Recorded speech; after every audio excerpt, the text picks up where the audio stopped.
Distinguished guests, ladies and gentlemen, good afternoon and Sawadee Krab. Welcome to a seminar on Southeast Asia Navigating a New Cold War, jointly organized by the International Studies Center, or ISC, and the Asia Foundation. May I first invite Dr. Anuson Chinvanno, Director of ISC, to give welcoming remarks. Please welcome Dr. Anuson with a round of applause.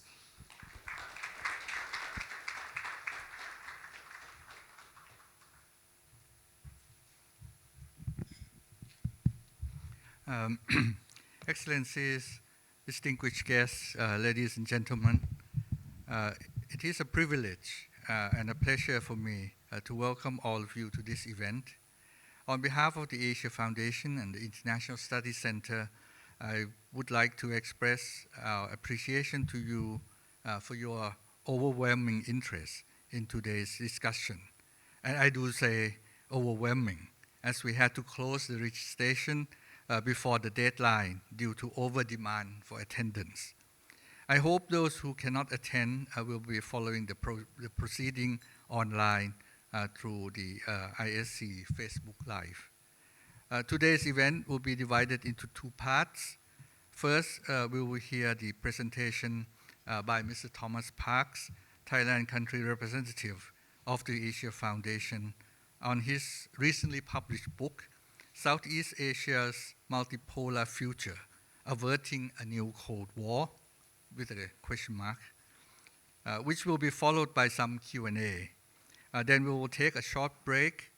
The second part will be a panel discussion on the theme of Southeast Asia navigating a new Cold War, also with question mark, by three distinguished panelists, Ambassador Sihasak Phuangketkeow, former Permanent Secretary, Ministry of Foreign Affairs, Professor Cheng-Chwee, Head Center for Asian Studies, Institute of Malaysian and International Studies, National University of Malaysia, and Dr. Pipat Luengnaruemitchai, Managing Director of Kiatnakin, Phatra.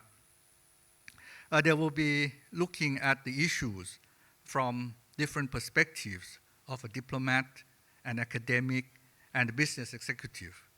We have asked them to look at the issues more broadly, and they may agree or disagree with the findings and conclusions in the book. Moreover, the title or theme of this seminar may seem somewhat provocative. It was deliberately set to provoke our thinking on some very important issues for this region.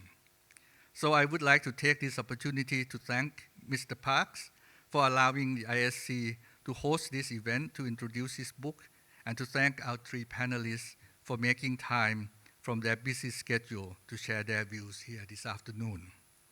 As customary, please allow me to emphasize that all our discussions follow the so-called Chatham House rule. The views expressed by our speakers are their own and do not represent nor reflect the views of the International Studies Center nor the Asia Foundation. We simply aim to provide a platform for an academic discussion and exchange of views on current international affairs. Lastly, I hope you will enjoy the discussion, and I look forward to welcoming you again at ISC's future events. The next one actually being a special lecture by Professor Vichit Mantaporn, who is an eminent jurist of international standing. He will speak on the theme of international law and emerging technologies. The lecture will be held on the 5th of September, which is next Tuesday, at 1:30 p.m. at the Ministry of Foreign Affairs. Thank you.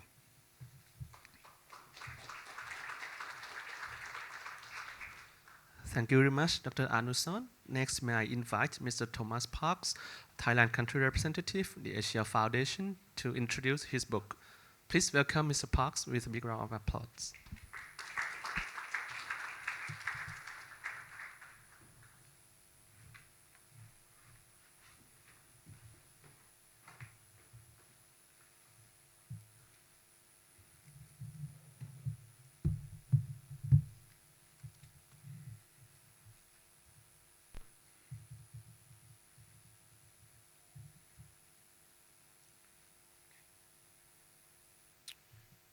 Excuse me 1 minute.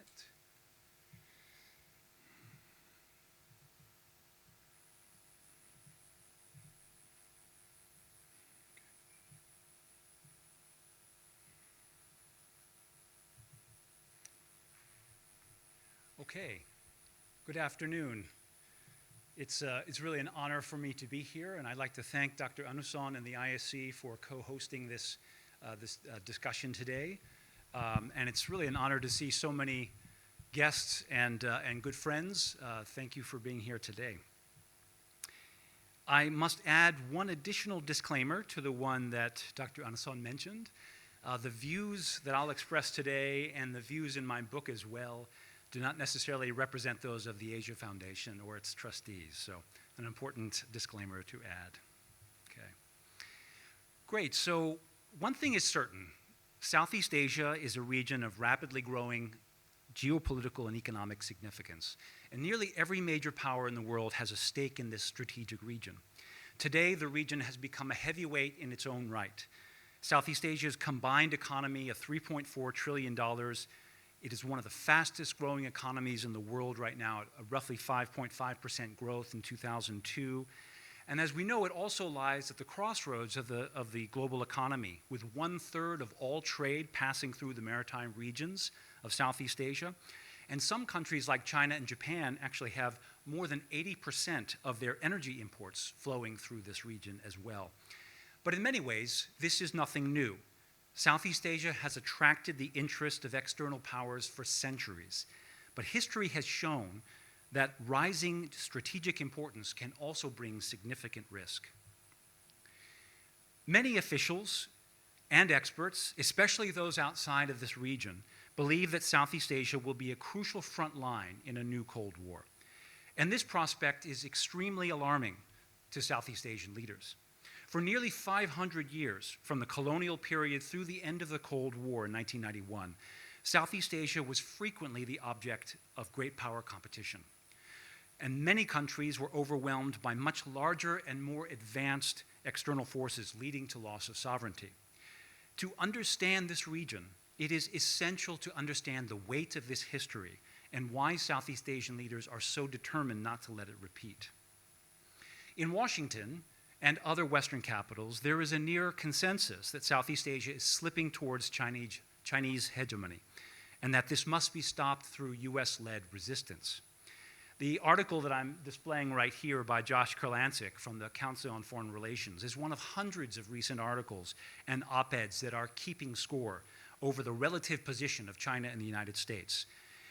Just 2 weeks ago, on August 16th, Richard McGregor from the Lowy Institute posted an article in the Nikkei Asia entitled "China's Grip on Southeast Asia Tightens as US Influence Wanes." This is obviously a pretty common theme these days. Over the last few years as well, there have been multiple books looking at the region through this lens. Sebastian Strangio, David Shambaugh, Murray Hebert all looked at this region through this lens. And each of them, however, in their book admitted that there were important unexplored stories about Southeast Asian agency and the role of other key external powers. And my book is really intended to look at those stories. Now, it is understandable that Western analysts have jumped to this conclusion. Periods of great power struggle have tended to be very dangerous for small and middle powers, especially those who live in the shadow of giants. Two historical examples are important to consider. The first is the Greek island of Melos in the southern Aegean Sea. During the Peloponnesian War in 431 to 404 BCE, Melos tried to stay out of the conflict by not choosing sides. While Melos was too small to threaten either side, it was a former Spartan colony, and it was in close proximity to Athenian allies. So Athens concluded that it could not permit Melos to remain neutral. So in 416 BCE, the Athenian fleet arrived on the gentle shores of Melos. During the negotiation, the Melian leaders made their case to be left in peace. However, the Athenians responded with alarming candor, and some of you may know this quote already. "We will not trouble you with long speeches, because you know as well as we do that right, as the world goes, is only in question between equals in power, while the strong do what they can and the weak suffer what they must." Melos refused to align, so Athens laid siege shortly after, and within weeks had captured the island. And the price for Melos was catastrophic. All fighting-age men were put to death, and all women and children were sold into slavery, effectively wiping out the civilization. I mention this example because it is a profound and enduring statement on the lack of agency for small and middle powers in the midst of a great power struggle. Now, another and less bleak example is Finland during the Cold War. During this time, Finland's leaders went to great lengths to maintain their balance in relations between the Soviet Union and the West. Finland was deeply aware of its vulnerability to the Soviets. During the Winter War and the subsequent continuation war of 1939 to 1945 between Finland and the Soviet Union, Finland lost nearly 4% of its working-age population. At the end of the Second World War, when every Eastern European state bordering the Soviet Union was absorbed into the communist bloc, only Finland found a way to maintain its sovereignty and its political system. Now, the choices that Finland made in order to maintain this balance were often criticized in the West, using the term Finlandization. Comfortable and safe in distant Western capitals, critics pointed to the compromises made to ensure the Soviets would accept a non-aligned neighboring state. Finnish leaders needed to ensure that their powerful and suspicious neighbor had no reason to fear a neutral Finland, whose border was less than 100 miles from Leningrad. So Finland was forced to pass on the Marshall Plan, self-censor media outlets and political debate, and take a pragmatic approach on liberal values. Finland successfully maintained this balanced position throughout the Cold War, arguably ending quite recently with a decision to join NATO. Now, while the outcomes of these two examples are starkly different, they both illustrate the historical, the dangers and the risks and the trade-offs that face small and middle powers during a great power competition. Southeast Asia, however, seems to be following a different path. Despite great power rivalry, Southeast Asia seems destined to avoid the bipolar blocs and loss of agency that have plagued small and middle powers in similar situations in the past. Southeast Asian governments are refusing to choose sides despite growing pressure. This strategic positioning is particularly remarkable given their vulnerability in a hypothetical military conflict. Unaided, none of the countries in this region could withstand a direct confrontation with China or the United States. While individual countries in Southeast Asia may lean towards the US or towards China, the region has not coalesced into two competing blocs.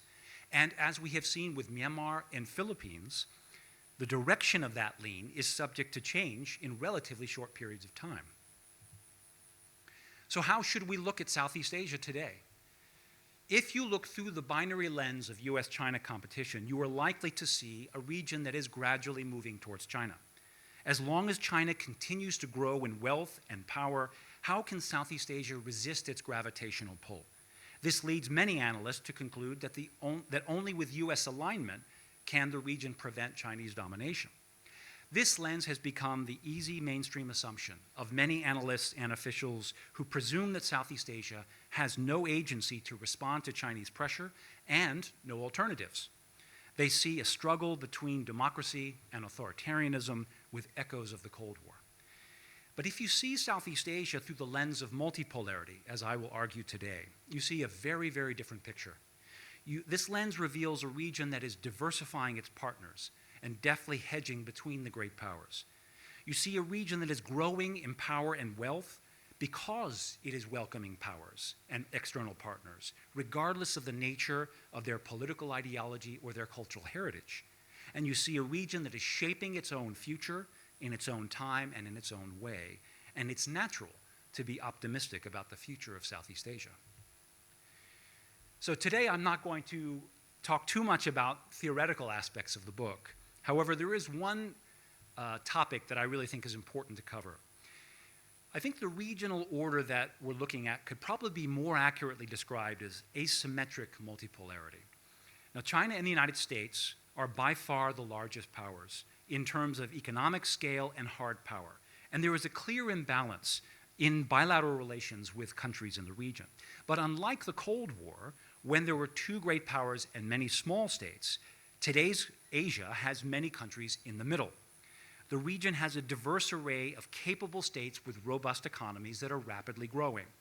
And this is especially true if you look beyond traditional notions of hard power, such as economic connectivity, foreign assistance, and soft power. And crucially, this concept assumes strategic parity between China and the United States in hard power terms, which means that neither great power will decisively shape the region in the next decade or two. Now, this system and the lack of opposing bipolar blocs means that small and middle powers have ample room to strengthen relations with each other and operate independently of the great powers. Key question I'm trying to answer in this book is, how has Southeast Asia avoided bipolar divisions, and how will they in the future?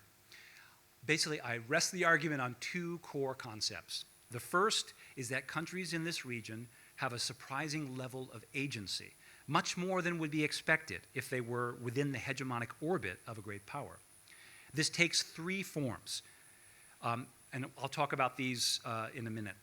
The first is hedging, or individual agency, a form of selective cooperation and selective defiance that ensures governments do not get too close nor too distant from either of the great powers. Also, a history of managing external relations, a tradition of skillful diplomacy that can credibly maintain a balanced equidistant position, and of course, the collective agency that comes from ASEAN and other multilateralism. The second key point is that there is an influx of external powers that are engaging in this region at levels that we have not seen before. And that this includes middle powers, but it also includes major powers like Japan and India. And this is creating a web of middle power cooperation. It's diluting the influence of great powers, and it's creating alternative options that Southeast Asians can use to maintain their agency and room for maneuver. So on the topic of agency, I'm going to talk a little bit about one particular example, which I think many of you are probably familiar with. The section of the Mekong River that stretches from China to Luang Prabang in Laos has been the site of a 20-year project, or was the site of a 20-year project, led by China to allow 500-ton ships to move from Yunnan to central Laos. This included blasting of rock formations and rapids along the river that were obstacles to the passage of large ships. And after a Chinese ship was attacked by local armed drug smugglers in 2011, killing all of the sailors on board, the project also took on a security dimension. And over the past 12 years, there have been regular joint patrols along the river by the four countries. Yet the blasting and the joint patrols stop at the Thai border. Many Thai officials have been uncomfortable with this project from the very beginning due to security and border demarcation concerns, as well as the impact on the ecology and local communities.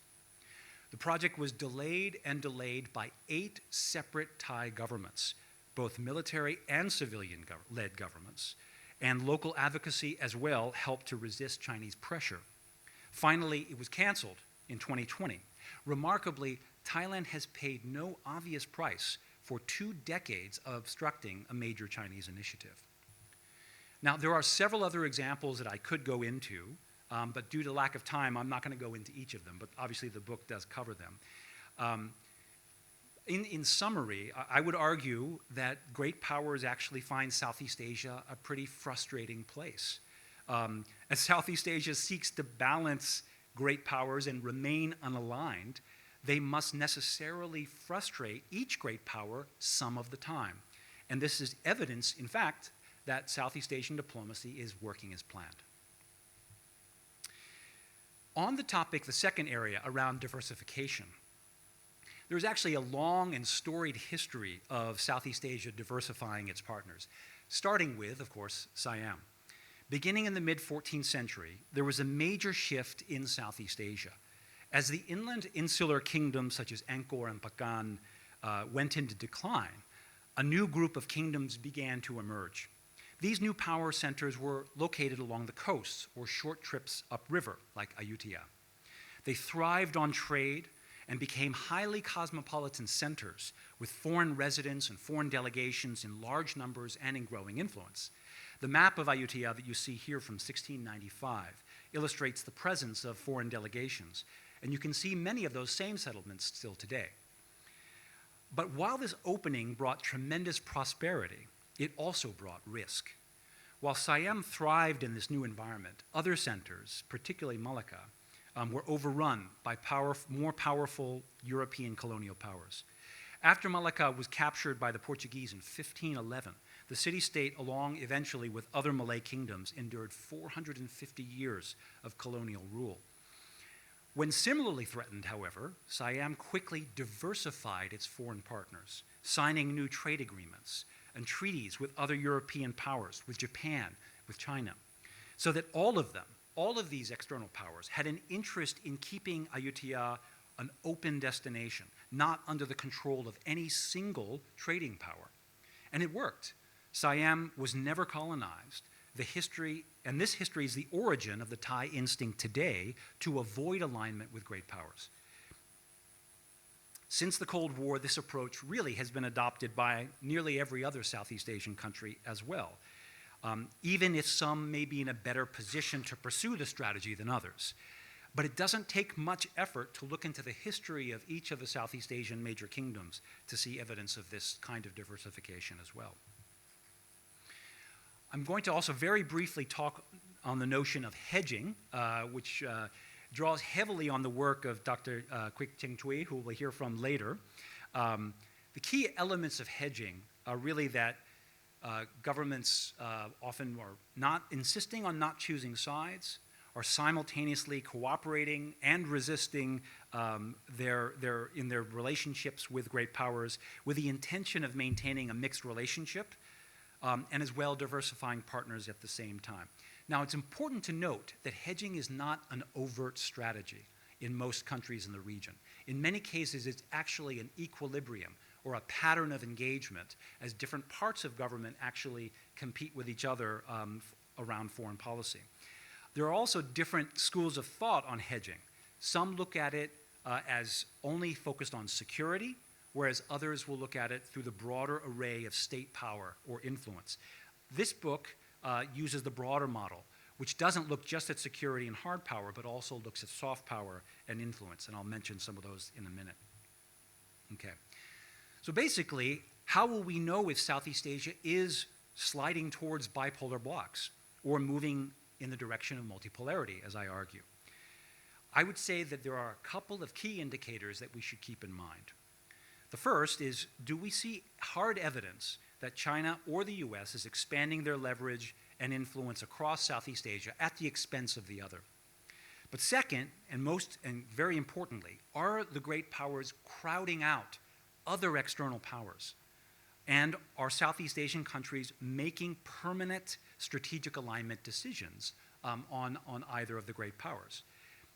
The presence of multipolarity would show actually a leveling off or decline on these indicators, whereas a movement towards bipolarity would show that these are becoming more prevalent. So of course, I will argue that multipolarity is emerging. And in fact, the evidence for it, and I'll show you a couple of key points in a minute, is surprising. Southeast Asia, in fact, has been rapidly diversifying external partners for a generation now. As the geopolitical context at the end of the Cold War in the 1990s and the 2000s became more benign, and during the US unipolar moment, Southeast Asian governments, armed forces, businesses, and others aggressively diversified their partners. So today, we see a region that is already well advanced in diversifying its partnerships. Any claim of rising hegemony has not seriously grappled with the reality of Southeast Asia's diverse partnerships today. Now, compared to the Cold War, Southeast Asia's reliance on the great powers has also dramatically reduced. During that time, countries in the region were highly reliant on their great power patron. Most of their defense ties were through the superpowers. The US hub and spokes model, for example, which was so dominant in the 70s and 80s, really is a thing of the past. The same trend is true in terms of development cooperation, trade, defense procurement, FDI, overseas education, outbound travel from Southeast Asia, and many other areas. And another clear perception from leaders in this region is, in fact, that Japan already plays the role of a third geopolitical pole. If you look past military capability, Japan competes and often surpasses the US and China in every other form of national power and influence in the region. Countries, in addition, countries that are leaning towards China often take every opportunity to diversify and reduce their reliance on China. So countries like Cambodia and Laos, which are often held up as examples of countries leaning towards China, are very actively trying to broaden their partnerships with third countries, and with some caveats are open to US engagement as well. And there are actually key internal dynamics in each of these countries which explain why there's actually a balancing, an equilibrium within the political factions that run these countries, which actually almost require them to maintain some degree of balance between the great powers. Okay. This chart is designed to show sort of the Cold War and today. And what I basically did was I looked at the economic scale, the wealth, and the trade volume of key actors in Southeast Asia and East Asia, and Asia more broadly, during that time. This compares 1970 and 2017. Compared to the Cold War, Southeast Asia today is in a much stronger economic position.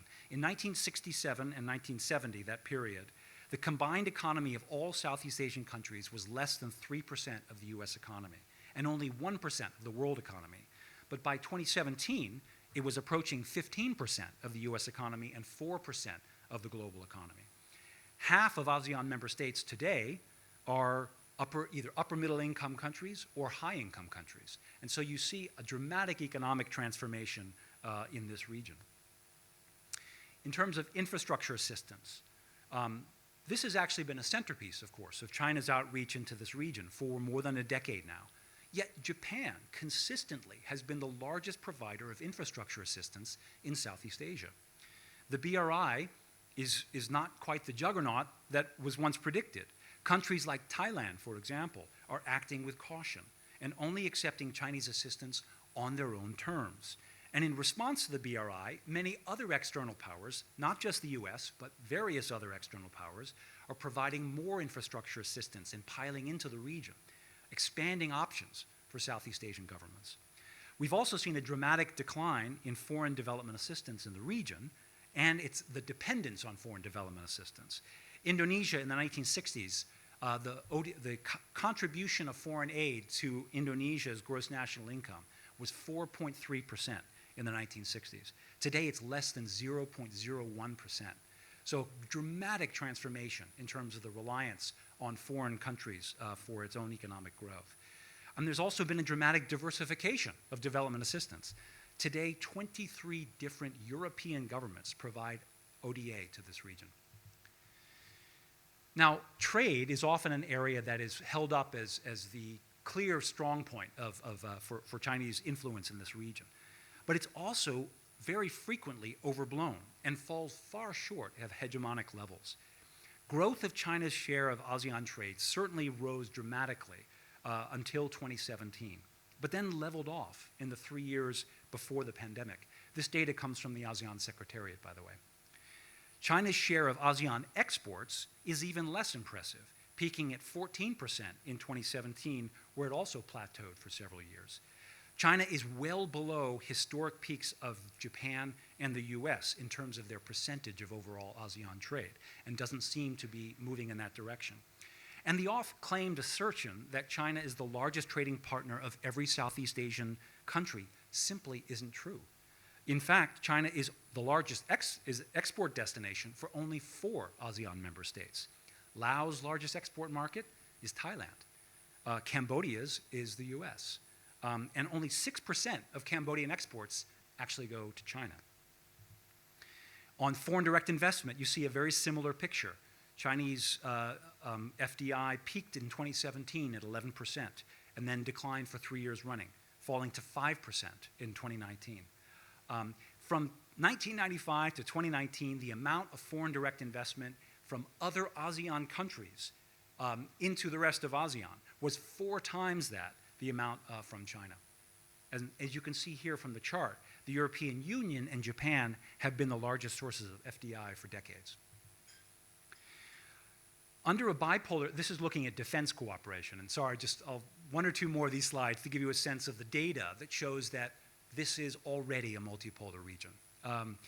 Defense cooperation is a key part of this. As I mentioned before, the US hub and spokes model, which was basically the model where all defense cooperation among US sort of allied countries all went through the United States. And there was very little direct bilateral engagement between US partners at the time. That was during the Cold War. This is now. This is from a report from the RAND Corporation, which looks at high-level defense, basically 2+2 dialogues, and joint training and military exercises. These are direct bilateral engagements, which have nothing to do with the US. You can see here, during the Cold War, that would have been completely white. And now, obviously, it's almost entirely filled in. And then finally, probably the most striking is if you look at defense procurement. During the Cold War, countries in the region were highly dependent on superpowers, acquiring nearly 3/4 of their arms from the superpowers. But by the 2010s, Southeast Asian governments had rapidly diversified their source countries. The ASEAN 5 countries, Singapore, Thailand, Malaysia, Philippines, and Indonesia, increased their sources to an average of more than 18 different countries per each. Indonesia sources its arms from 23 different countries, Thailand from 19, over the course of a decade. And in the last decade, the US and China accounted for only 29% of total arms sales to this region. And middle powers like Germany, South Korea, Sweden, even Russia are among the top arms suppliers to more than half of ASEAN member states. Ukraine, Turkey, Spain, France, Serbia, Czech Republic are also major suppliers. We see this rapidly diversifying sort of market of defense procurement in the region, which is benefiting the region. So the book tries to create a framework for trying to understand, okay, how can external powers, what matters to Southeast Asian countries? How can external powers engage in the region in a way which helps to augment and enhance that multipolarity? And I identified 8 different areas. I won't go into all of them right now, but these are the ones I think that matter most. I'll mention just a couple. Strategic autonomy. Southeast Asian countries are looking for external powers that operate independently from the great powers.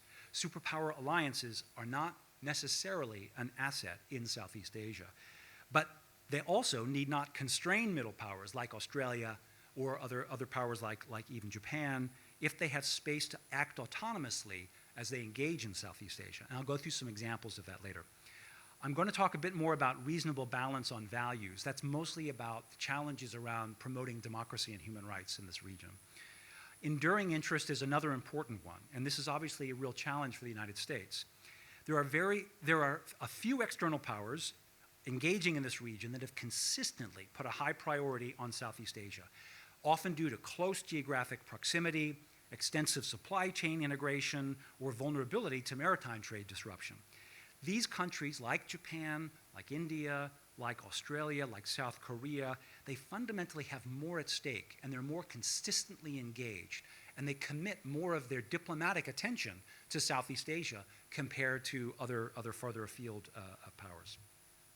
This is a snapshot, roughly of 2019, of how I see the different, this group of 8 different external powers, how I see them engaging. The dark boxes are strengths, and the white boxes are, not strengths. I would note that there has been some movement since 2019. So, for example, I think South Korea has probably enhanced in a pretty significant way and has expanded, for example, on soft power attraction. But this is sort of a snapshot in time. Okay. I'm going to talk about a couple of different examples. The book includes 4 chapters, and I'll very, very briefly touch on some of those chapters. More than any other external power, Japan will play a crucial role in helping Southeast Asia maintain its room for maneuver. It's remarkable to me how many analysts discount Japan's role in the future of this region, citing relative economic decline or limited military capability. In my conversations with Southeast Asian leaders, Japan was consistently held up as evidence that the region is multipolar. And Japan is consistently regarded as the country with the highest trust levels and the most likely to do the right thing, as we see from the ICS surveys that come out every year. Now, this is largely a result of Japan's unique style of engagement, which is characterized by careful consultation, non-confrontation, and explicit efforts to approach their relations with Southeast Asia as one of equals. It's important to understand how Japan got to this position. In the aftermath of the Second World War and during the Cold War, Japan was in the extremely rare situation of being a major economic power without a significant military capability. Japan was determined to be a leading partner in Southeast Asia, a region that it saw as absolutely strategic and fundamental to its future. So it had to find other ways to lead beyond security. Japan turned to official development assistance and economic integration. Also, during periods of war, post-war reconstruction and international isolation, for example, in Indochina, Japan provided critically needed aid and diplomatic engagement. Japan also has been very consistent in its approach. The 1977 speech by Prime Minister Phuangketkeow set the tone for 50 years of Japanese engagement in this region. What many of us know as the Fukuda Doctrine was highly responsive to Southeast Asian concerns at the time, rejecting offensive military power and emphasizing equal partnership with countries in Southeast Asia.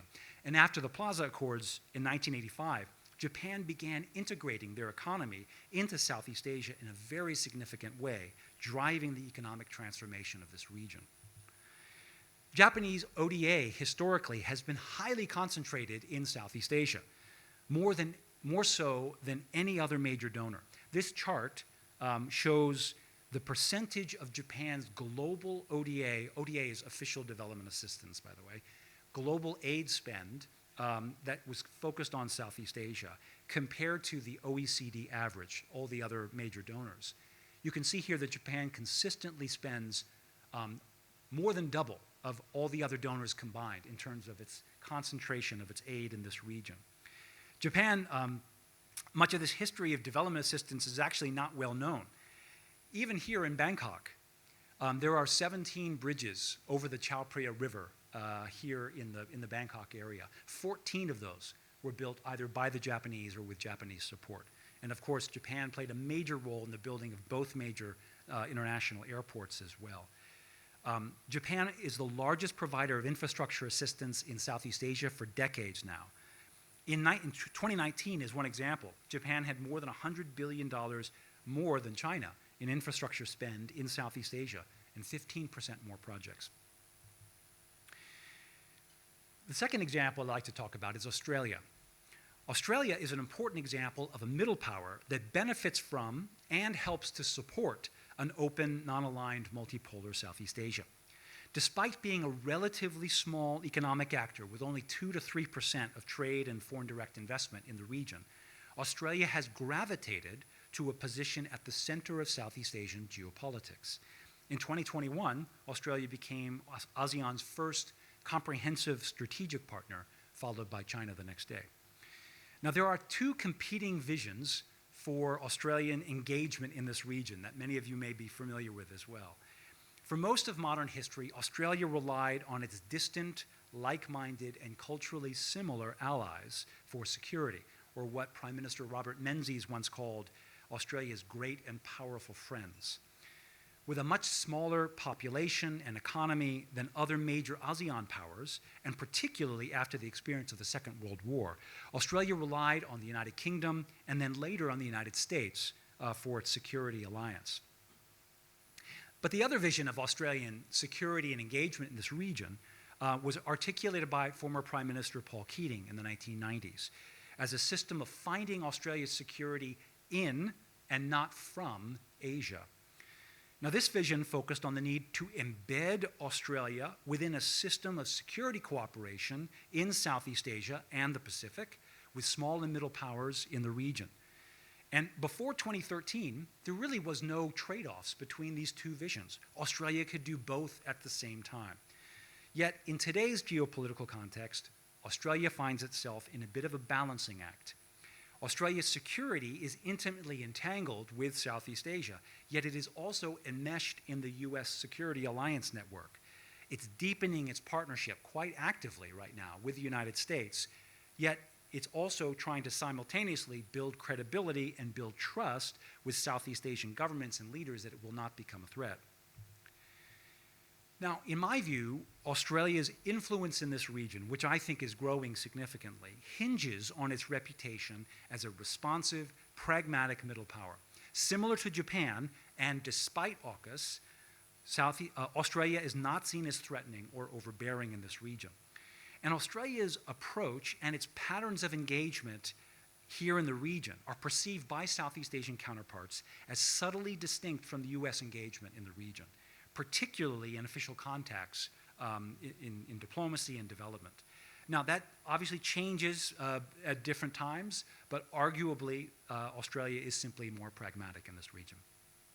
And that takes a few forms in terms of political engagement and development cooperation that strongly prioritizes bilateral relations and avoids anti-China rhetoric. It avoids confrontation or lecturing on democratic values and provides strong support for multilateralism. In fact, Australia is one of the largest supporters of multilateralism as a percentage of its ODA spend of any country in the world. India is also another example of a critical but often underappreciated geopolitical actor in Southeast Asia. India's interest in Southeast Asia in many ways was sparked by an economic crisis in 1991. No longer able to rely on the Soviet Union, India was forced to look for new partners and economic models, and it famously decided to look east. Despite India's cultivation of this region since that time, however, Southeast Asian leaders have responded with ambivalence and sometimes skepticism of India's role. Compared to China and Japan, India has much less tangible economic benefits to offer to this region, given its relatively closed economy and its limited infrastructure and foreign aid budgets. But as India's relations with China deteriorated after 2015, or since that time, Indian foreign policy has been transforming.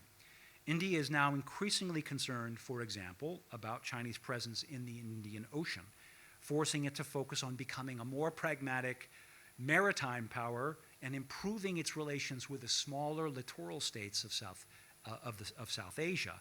And this positions it very well in Southeast Asia as well. So while India may struggle to compete with the Northeast Asian powers, it will be a crucial actor in the geopolitics of this region that will benefit Southeast Asia. India is in a unique position to help soften the Quad by encouraging, for example, greater focus on public goods and less emphasis on containing China. And with a reputation as well for strategic independence, Southeast Asian leaders have taken notice of India's determined moves to confront Chinese actions along the Himalayan border and in the Indian Ocean. Ultimately, India's strategic interests are very much increasingly aligned with Southeast Asian interests, especially on maritime security. So I argue that India will be a, quote, fellow traveler for Southeast Asia, sharing many of the same challenges. And it's really important for this region to find ways to deepen its partnership with India. And then one final example is Europe. And Europe, of course, is a very broad and diverse place. I'm going to try to speak in generalities right now with a few examples, but happy to go into depth in some other more specific countries later if that's helpful. Now, after dominating Southeast Asia for 450 years, European powers largely withdrew from the region at the end of the colonial era. However, in recent years, Europe's interest in Southeast Asia has grown significantly. European navies now regularly patrol the South China Sea, and they're deepening their partnerships with ASEAN and governments in the region. Very recently, as we know, the United Kingdom became ASEAN's 11th dialogue partner, the first in 25 years. European re-engagement is driven in part by growing concerns about China and a desire to play a greater role in the Indo-Pacific, given the importance of the maritime trading routes, but it's also driven by uncertainty about the US alliance, especially during the Trump administration. Europe and ASEAN share a unique commitment to multilateralism, even though there are important differences between the approach and the substance of the two regions. However, Europe's uncompromising or very aggressive stance in some cases on liberal democratic values and human rights protections has been a major irritant in relations with Southeast Asia. The evidence suggests in many ways that EU engagement is particularly focused on values, and there are very good reasons for that. It's actually baked into the European Union Constitution, but this is often at the detriment of all other areas of policy engagement in this region. Now, there are some important examples of European powers that on their own bilateral terms, like France, take a very different approach, are more pragmatic, and there are some good examples of that, which I won't have time to go into today. But I would also note that Europe's leadership on climate change is also going to be a crucial factor in the future, as this region is increasingly looking to try to make progress toward net zero. I think this is a very promising area for European ASEAN engagement. Okay, two brief points on democracy and human rights promotion, and then I'll be wrapping up. So, one consistent challenge for Western powers is the importance placed on democracy and human rights promotion in this region. Now, over the past 20 years, broadly speaking, Southeast Asia has been moving in the wrong direction in terms of democracy and human rights. And there's a lot of data and analysis to show this. However, despite good intentions, Western powers have made promotion of democratic values a very high priority, and all too often this has come at the cost in terms of influence in bilateral relations with a range of Southeast Asian countries. In fact, I would argue that it has in many ways negatively affected every single Southeast Asian country, its relations with this region. Let's take Cambodia, one of the more controversial ones, as an example. Over the past 25 years, Western powers have put democracy and human rights at the center of their engagement with Cambodia. And this has been in response, quite clearly, to growing problems in that country. But as the CPP government became increasingly estranged from Western powers, and Western democracy assistance became entangled with the Cambodian opposition, Prime Minister Hun Sen looked for alternative partners and sources of aid and investment. Ironically, he turned to China, the very country that had opposed his government bitterly during the wars in the 1970s and 1980s. Now, while Cambodia may not have been very important, or may not have seemed very important 25 years ago, very few would make that case today. Across Southeast Asia, I would argue that this normative divide, often between ASEAN and Western powers, is a key driver of mistrust among elites and officials in Southeast Asia. Now, Japan, India, South Korea, and Australia actually have some important advantages on this issue. Countries who can do the following, I list 3 points here, will have an advantage as they engage in Southeast Asia. The first, it will be very important to try to find or strike a reasonable balance between bilateral cooperation and values diplomacy in the region. If values diplomacy overwhelms all other forms of bilateral engagement, then the bilateral relationship will stagnate. It's also crucial to avoid double standards. And of course, the double standards argument came up very frequently in my conversation with Thai leaders, hearkening back to the aftermath of the coup in 2014. When countries in this region are held to a higher standard on democracy and human rights compared to other countries in other regions with similar or worse records, they will suspect an ulterior motive. And finally, values promotion must avoid the perception of interference in domestic affairs. In any country, the line between legitimate values projection and foreign interference is contextually driven. It is essential to play by local rules. One-size-fits-all approaches driven by national capitals are very likely to be counterproductive. So it is possible to focus as well on normative values that are less sensitive than democracy and human rights. For example, corruption, poverty, gender equality, education, even good governance. There's a whole range of normative values where there's just much more overlap in terms of those values. Now, ASEAN will play a crucial role in the emerging multipolarity in Southeast Asia. In many ways, ASEAN has already transformed the prospects for its member states in ways that are not often well understood. ASEAN has dramatically enhanced the ability of small and middle powers in the region to shape the regional order, to link into international trade, and to manage great power relations. Yet ASEAN is also heavily criticized for its inability to solve problems like the Myanmar crisis and the lack of unity on issues like the South China Sea. Importantly, and this is a message that I often will speak about in Washington and other regions outside of Southeast Asia, it's important that ASEAN should not be seen as a group of like-minded states, like the European Union, for example. And it's also not designed to act like other multilaterals, like the United Nations, with a strong normative agenda. It is a group of states tied together by geography and history, and a concern about being trampled on by other larger powers.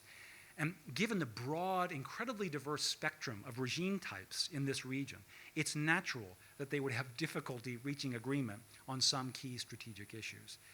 However, I would argue that ASEAN comes to a consensus and agreement in 99% or more of the cases. For every big issue that we see in the headlines where ASEAN can't reach a consensus, there are dozens and dozens of other meetings where they have been able to work through challenging issues and reach a consensus. Okay. Finally, in conclusion, we are seeing evidence of a long-term evolution in Southeast Asia towards an open, non-aligned, multipolar region. And this shift is creating opportunities for a broad spectrum of external actors, external powers, particularly middle powers, to join the emerging web of cooperation in this region.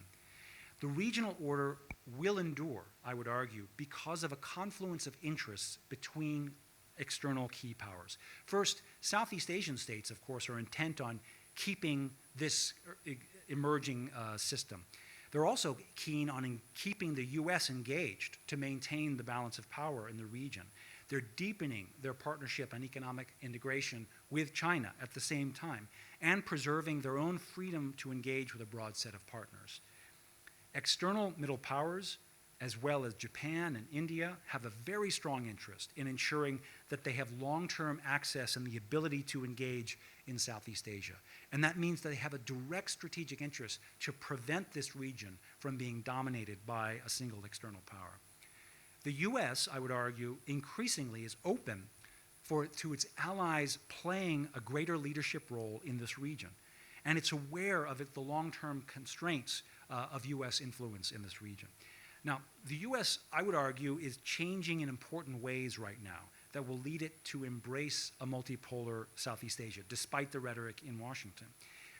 The US is no longer interested, in my view, in being principally responsible for security in this region.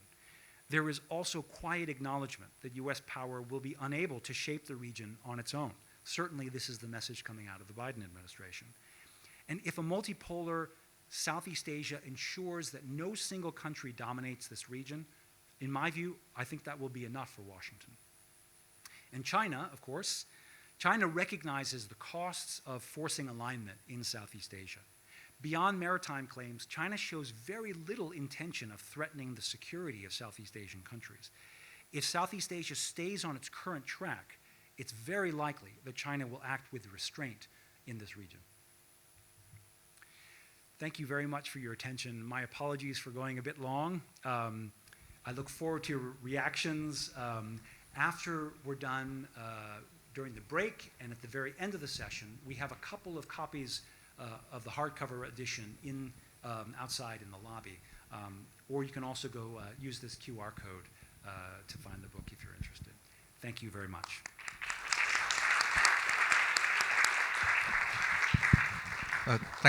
Thank you very much, Mr. Parks, for giving us the details of your and conclusions of your book. I hope that people will be interested in reading it later on. We still have a little time for questions, if maybe a few questions, if people would like to address it to Mr. Parks. Then any questions or any comments? We still have a little time. Okay, it means you made it very clear. Nobody has any questions. So in that case, I'd like to thank you again for allowing us to host this event for you to introduce your book. Thank you very much. And now we will take a short break, 10-15 minutes, so that we can reset the stage for our next session, which will be a discussion by our three panelists. Thank you.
Excellencies, ladies and gentlemen, could you retake your seats? We will restart in a couple minutes.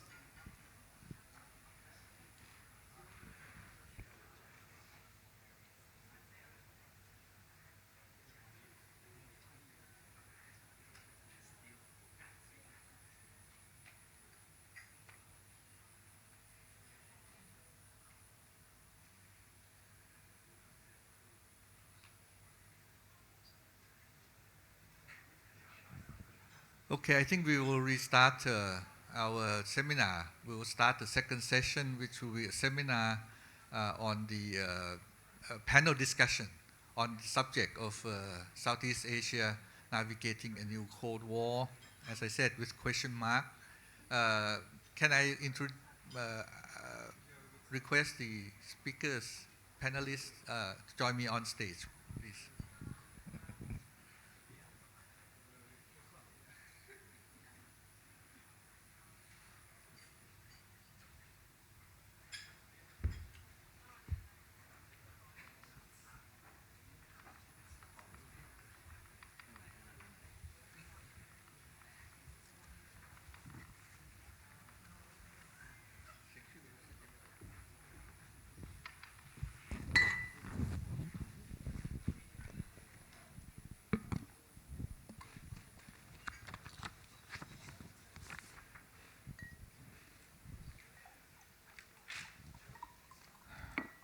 Excellencies, ladies and gentlemen, we will start our panel discussions, which is the second part of our event here this afternoon.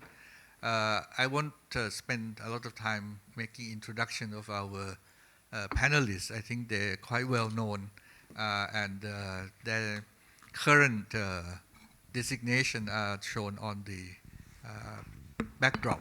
So it will show you that they are from three different sector of our society.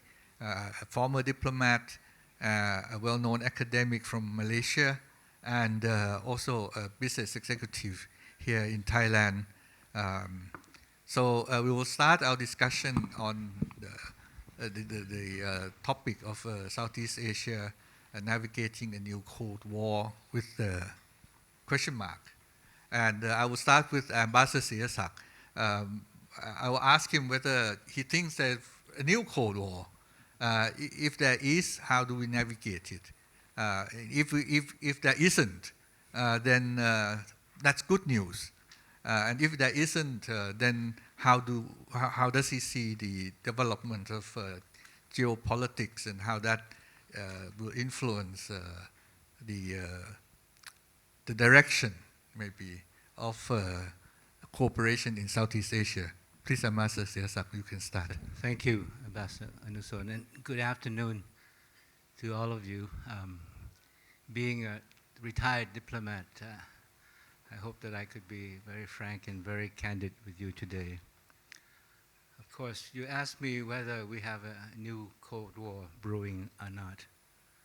I think the reality, of course, is that we have a very intense intensification of geopolitical competition between the United States and China. But I'm not sure whether we can label it a new Cold War, because in actual fact, great power competition has always been a fact of international life. So in a way, the competition between the United States and China is nothing new. Now, to describe it as a Cold War, yes, when the United States was competing with the Soviet Union, we had no hot war. We had a lot of proxy war. But I'm not sure, you know, if the relations between the two superpowers, U.S. and China, if not handled well, we could have, you know, a hot war. And we know what the issues are, especially Taiwan. So I think what we have to avoid, first of all, is being stuck on outdated terminology, because that sort of maybe leads us to misinterpretation of the nature of the conflict, the trajectory, and the challenges ahead. That's the first point. The other concern I have with the present geopolitical competition and now geoeconomic competition between US and China is that it's taking place in an international environment that is more complex, and we're facing global shifts. We're facing a lot of disruption, and this makes the relationship more complicated, and it makes countries like us in a more difficult position to navigate the challenges of the geopolitical competition between the two major superpowers. First, you have the diffusion of power, right? We live in a multipolar world now. Then you have the global shift from the west to the east. And I think Thomas talked about, the Asia being at the crossroad of being the center of gravity of economic development, assuming greater strategic importance. So Asia, East Asia, or Indo-Pacific, whatever you call it, is where the interests of major powers converge, compete, and hopefully not collide. And I think the concern that I have also is that the international order, as we know it, that was established since World War II, is being challenged, and by China and the new emerging powers. But when I say challenge, I don't mean that China is seeking to overhaul the international order, but the international order that we have now is a liberal international order, very much dominated by the Western countries and Western values. I think for China and other emerging powers, they would like an international order that better reflects the distribution of power today, better reflect all the realities that we see right now, and perhaps give the new powers, the emerging powers, China, a greater say in the shaping of the international system. And the other concern that I have is that we're going through greater fragmentation of the international order. It's obvious that we have what we call deglobalization. I don't know whether it's to that extent, but globalization has slowed, right? And then we see the rise of very fervent nationalism, protectionism, xenophobia. And so I think all this works against the multilateral international order. And we see the erosion of multilateralism and multilateral institutions. But at the same time, the paradox is that we're facing a lot of global challenges. And this requires international cooperation, especially leadership on the part of the major powers. So the competition between the United States and China is more complicated because it's taking place at a time when the international order is becoming more fragmented. Now, is it a new Cold War? Well, if you think of the days of the Soviet Union and the United States in competition, I think maybe it's not the same. Because, well, my friend is Bilahari Kosikan, and I often refer to him. And I think there's an element of truth in what he says, is that during the Cold War, you had two systems, one led by the United States and Western countries, the other led by the Soviet Union, and China was, at that time, together with the Soviet Union and the other socialist countries. And there was hardly any connection between the two systems, maybe marginally. And the objective was victory over the other system, right? I think that's one feature of the Cold War.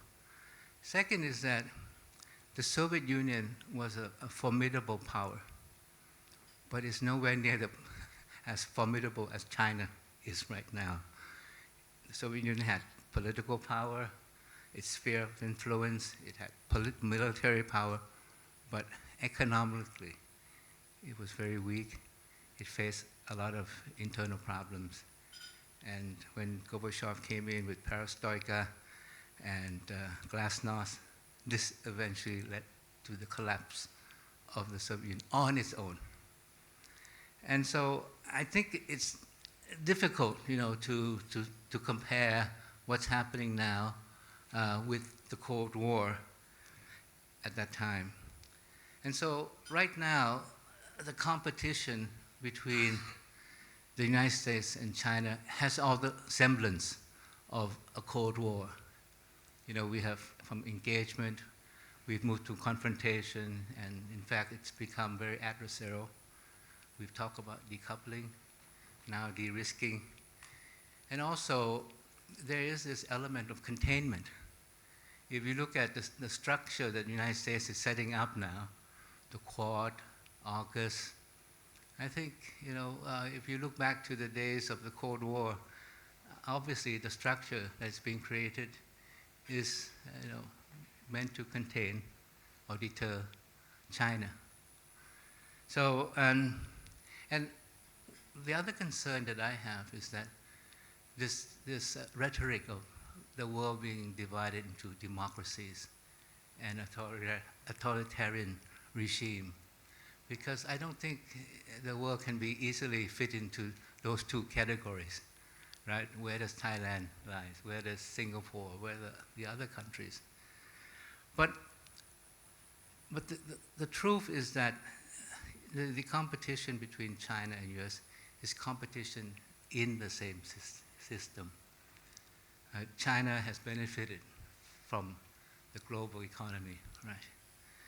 And there's a lot of interdependence between the two countries. In fact, in spite of this, the talk about decoupling, trade between the US and China has grown and reached record level.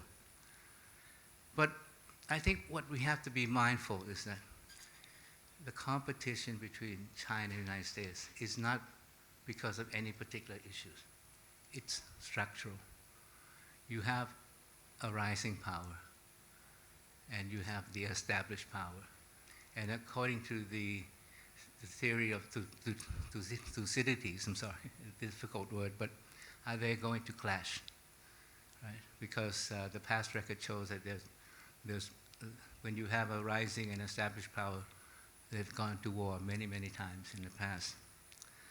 And so China is not a competitor like the Soviet. China is a peer competitor. Whether it's in terms of the economy, its political influence, its military strength, its technology capacity. So the challenge is very real. And the other concern that I have is the competition is caught in domestic politics, which makes it even more difficult to manage the relationship. Now in the United States, these days, blame it on China. Everything is blamed on China. And in China also, everything is blamed on the Americans. So, and now you have Ukraine. Ukraine, has really complicated the competition even more, and so China is now lumped together with Russia as the so-called, not the aggressor, but supporting aggression. So, what is the way forward?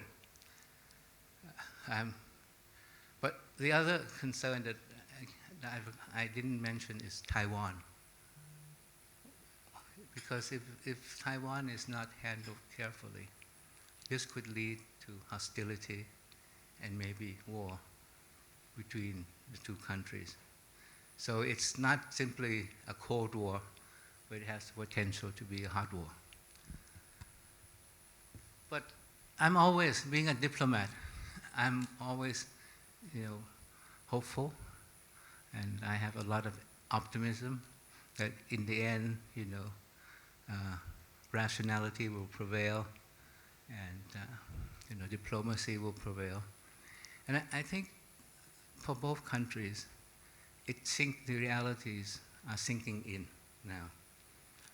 Their relationship are too interdependent for both countries to continue with the present course that they're pursuing. If they continue, it will be to the detriment of both countries and to the detriment of all of us as a whole. So it's important now that they've done the posturing. They're trying to find what is the right tune to tango. And they have to manage their relationship. And, when you, as a diplomat, relations will be marked by, I think you have to put issues into various baskets. Issues where you can work together. Issues where your interests diverge and you need to work more issues where you have shared interests, like climate change. And look at how to work on these issues. So it will be both competition and cooperation. And I think it's also important because we live in not a bipolar world, as Thomas said. We live in a multipolar world. And the fact that we have many poles, even though we have two very powerful poles, I think would provide a kind of stabilizing and restraining, moderating effect on the competition between the two major powers. So a multilateral order coexisting with a bilateral order may be the way that how the international system is shaping. But the challenge for countries like Thailand and ASEAN is how do we navigate the challenge? And of course, we always say we don't want to take side, but it's not so easy. But I think, and you cannot always be neutral. If you're neutral, I think sometimes you'll be torn apart, right? And the space for neutrality is often limited. So we don't take side, but I think we have to take a stand, unavoidably. Take a stand on the basis what constitute our interests, take a stand on what are the principles that we adhere to. But again, to what my friend Bilahari said, when you have competition, you also can create a certain agency if you know how to position yourself well, right? And for ASEAN, for that agency to come about, and this is where we have the problem because we need ASEAN to be cohesive and united. But I'm afraid that ASEAN is not as cohesive, as united as it once was. I go back to the days when we had the original 5 members. It was much easier to work within ASEAN. We shared the same strategic thinking, strategic perception. But as 10, it's very different, And now it's even more difficult because we are pulled left and right because of the geopolitical competition.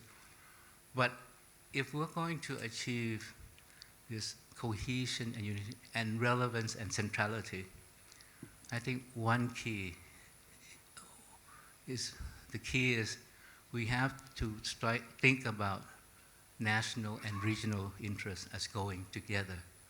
And this is the concept of national and regional resilience that the Indonesians have always been talking about when it comes to ASEAN strength. Because countries have to think that the best way to pursue their national interests is when the region is strong. And the region is strong when each country is strong. So it's important for each country to think not just in terms of their national interests, but also think in terms of the regional interests, the interests of ASEAN. I think that way we can maybe strengthen our unity and cohesion. And I think I come to the last point, which is about fostering a multipolar regional order. It's easier said than done, because you want to engage countries like Japan, which is the most trusted country, India, which is a growing power, Korea, which is also a very emerging power, Australia, a middle power with a lot of influence.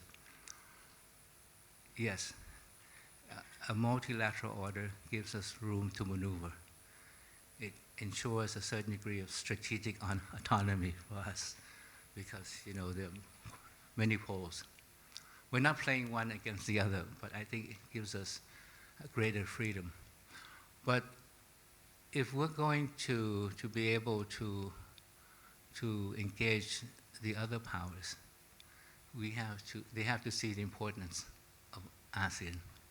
So it comes back again to ASEAN needs to prove its strategic importance, its relevance and centrality as we navigate this, the challenges that we face. You call it a new Cold War, not a new Cold War, or whatever.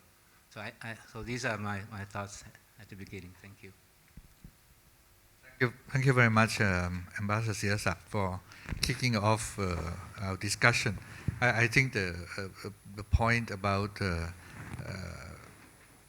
comparison to be made between the current situation and the old Cold War is probably not appropriate. I can understand that. And I think, or as I said at the beginning, this theme was worded in such a way as to provoke our thinking about it and see where we stand in the current situation. Next, I will move on to Professor Cheng-Chwee. He's, I think, Tom Parks said earlier that he is a, champion of this theory on hedging. For those who follow discussion about geopolitical competition, may have been familiar with the idea. But I just like to start off on that point by quoting something that is actually 150 years old. And 3 weeks ago, we had discussion in this very room. We launched a book on Thai or Siam, as we were known at the time, foreign relations under the reign of King Rama IV, or King Mongkut, who was king between 1851 and 1868. During that time, the same problem we faced then was also great power competition, but it was Britain and France at that time. And we had a lot of problem with the French over Cambodia. And the king decided to send an envoy, a special envoy, to negotiate with the French government under Emperor Napoleon III. He sent this envoy to Paris in 1867. And in his communication with his envoy, and I quote, and I find this very interesting.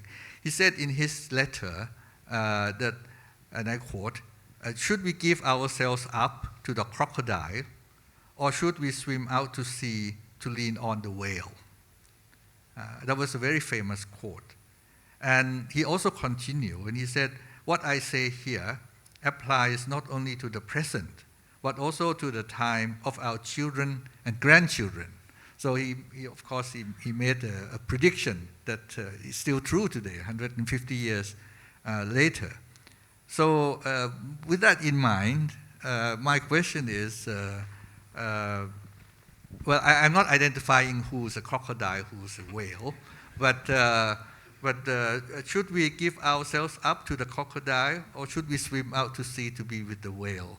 And, or should we hedge? Please, Cheng-Chwee. All right. Thanks very much, Kokun Kap, Kun Anuson, and Sawadee Kap, and a very good afternoon to everyone. Before I address the very difficult question asked by Dr. Anuson, let me first thank the organizers, both for ISC and also the Asia Foundation, particularly Anuson and also Tom for having me here.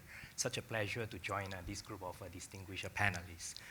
And let me just pick up a few things as a response. On hedging, I would say that I have two answers. First answer, very short answer, would be if you want to know more about hedging, please read Tom Park's new book. There is a good elaboration and also citing the literature, the concepts, the contestation about hedging. So that's the first answer. The second answer, slightly longer, and I'm going to avoid the crocodile issues, but by highlighting the nature of hedging. Hedging is not about making speculation. It's about avoiding speculation, contrary to what some might thought hedging is about. So I don't think any one of us here or countries as a whole want to speculate who will be the crocodile, so on and so forth. That's not what hedging is all about. Hedging in a layman term, it can mean, I think we use the logic of hedging all the time. We will say that let's not put all eggs in any basket, any single basket. And basket can be about big power, or like Kun Sihasak mentioned, it's about issue areas, right? Depending on what issues you invest your policy eggs in different baskets. So there are also many other examples reflecting of the hedging as an instinct, human instinct. For example, we say that let's not burn the bridge because you will never know. And there are also many other notions of what if, just in case. This is instinctively human behavior. So hedging certainly exists for human as a human behavior. And in fact, the list can go on. And I do want to, before I go into the more academic part, I do want to clarify that even until today, hedging in international study remains as a very contested concept. You can have three different reactions. Either you like it, you hate it, or you love it, right? It's just like durian. Responses to durian, right? Either you like it, you hate it, or you really love it, that you keep thinking about that, yeah? So hedging is an instinctive behavior in the sense that under two specific conditions, all actors, all state actors will hedge in one way or another. Two conditions. High stakes. When the stakes are high, you need to hedge. If stakes are low, you don't have to do anything. You can do whatever you want, right? Relationship with big powers, especially competing powers. How smaller countries in Southeast Asia between the US and China position is a matter of high stakes. It is also a matter of high uncertainties. And that is the essence of hedging. If things are certain, if you know that who is the crocodile, who is the principal threat, and you know what is the solution, there is a principal solution that you can count on, no matter what, then no need to hedge. You take a position, you go for it, right? So no necessary to hedge. Hedging is very costly, very complicated, and uncertain. But the alternative to hedging, especially in the current context, would be too high, which is why, despite the fact that as the US-China rivalry intensifies, the space for maneuvering, it is shrinking. But even realizing this reality, the prevailing reality, smaller countries in Southeast Asia continue to hedge in one way or another.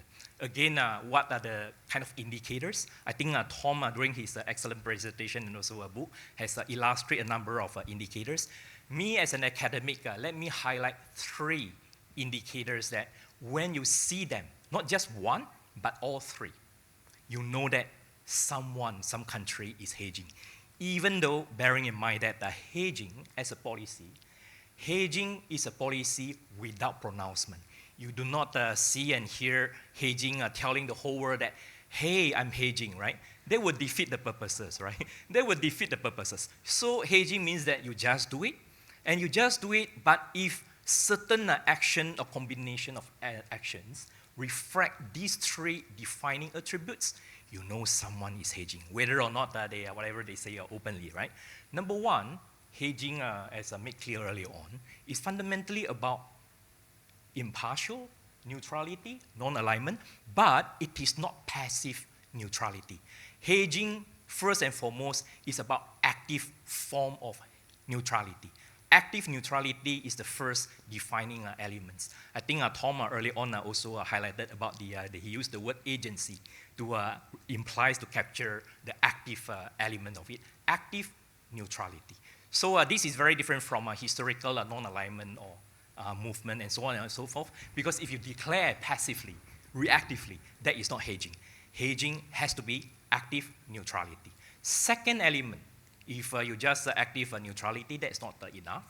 Second element is about diversification. It's a human instinct thing, right?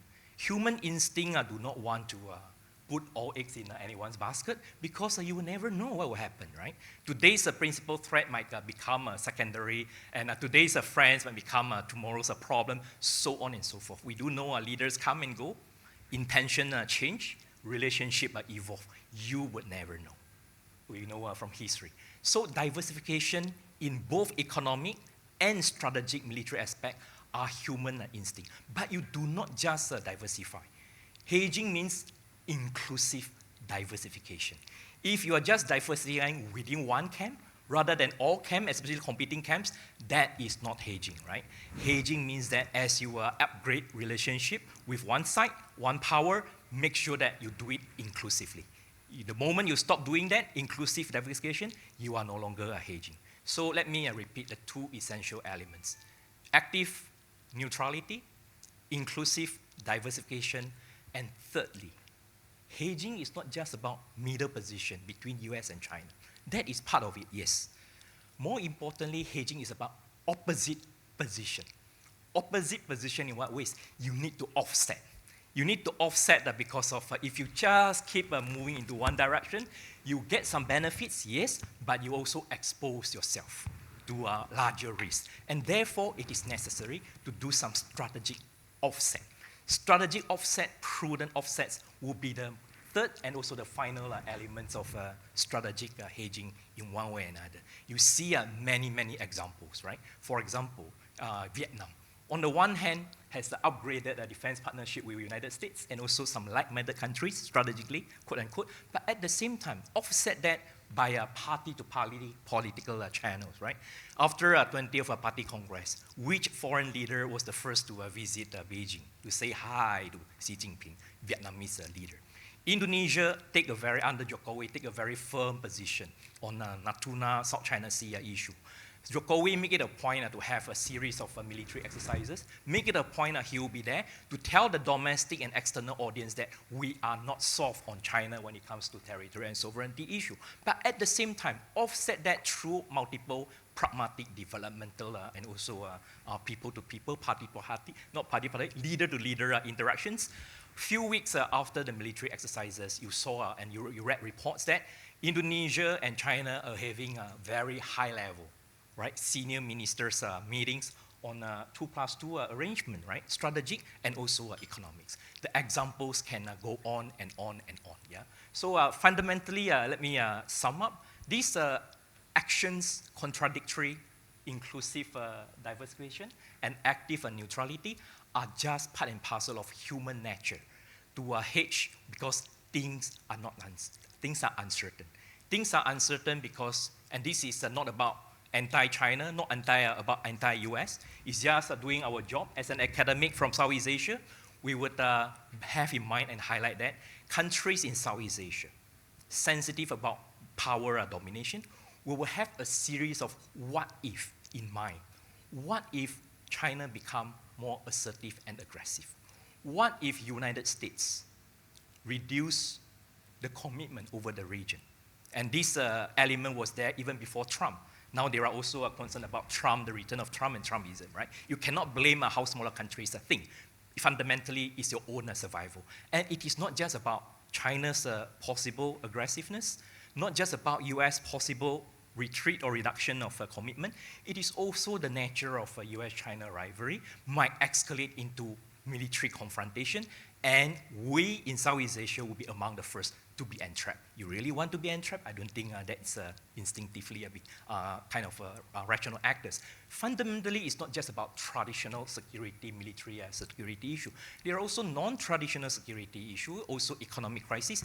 No countries, no actor in the world know that when exactly, for example, economic crisis, economic recession will kick in. When that happens, but you do know that this is a matter of whether, it's a matter of when and how will it affect us. For Southeast Asia countries of performance legitimation, economic issue, development issue is not just an economic issue, it's a political issue. Regardless whether you are democratic countries or non-democratic countries, all ruling elites wake up in the morning, they are not thinking about South China Sea and all that, they are thinking about domestic. And therefore, that's the final point. As we look into big power competition, nothing personal. But we would act and react in such a way that reduce our risk and leverage on the offer action reaction in a way that help domestic agenda. I will stop here. Sorry for taking longer than expected.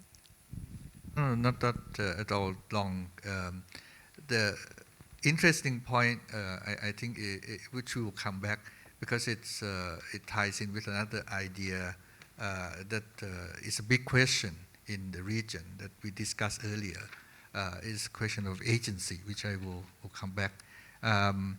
But your point about leaders in Southeast Asia are more concerned about domestic legitimation, I think is well taken. And I think it has a lot of examples. So one of the legitimation is, of course, on economic development. You need to deliver well-being to the people.